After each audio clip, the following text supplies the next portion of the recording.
নমস্কার বন্ধুরা, কল্পনার রসনা ঘরে সবাইকে স্বাগত। খুব কম উপকরণে আর কম তেল মশলা ব্যবহার করে পেঁপের শুক্তো কীভাবে আমি রান্না করি সেই রেসিপি তোমাদের সাথে শেয়ার করব। যে কোনো নিরামিষ দিনে তোমরা এই রেসিপিটা বানাতে পারো। এটা গরম ভাতের সাথে খেতে খুবই ভালো লাগে। পেঁপের শুক্তো বানানোর জন্য আমি একটা কাঁচা পেঁপে নিয়েছি। পেঁপেগুলো ছুলে লম্বা করে কেটে নিয়েছি। ভালো করে ধুয়ে একটা গ্রেটারের সাহায্যে আমি পেঁপেগুলো গ্রেট করে নেব।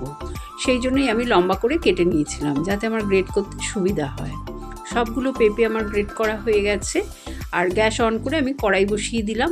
তাতে 4 চামচ মতন সর্ষের তেল দিলাম। সর্ষের তেলটা গরম হয়ে গেলে প্রথমে বড়িগুলো ভেজে নেব।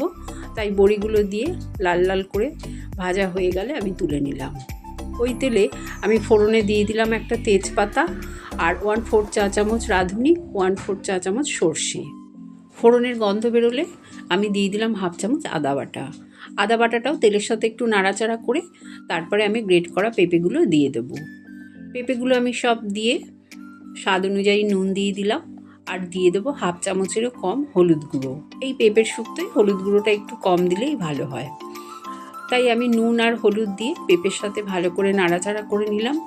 আর 1 মুঠো ভেজানো ছোলা দিয়ে দিলাম। ছোলাটা আমি আগের দিন রাত্রে ভিজিয়ে রেখেছিলাম, সেই ছোলাটাই দিয়ে দিলাম। দিয়ে ভালো করে নাড়াচাড়া করে 1/2 কাপ জল দিয়ে দিলাম। জল দিয়ে গ্যাসের ফ্লেমটা কমিয়ে ঢাকা দিয়ে কিছুক্ষণ রেখে দেব। আর মাঝে মাঝে ঢাকনাটা খুলে কিন্তু একটু নেড়ে দেব।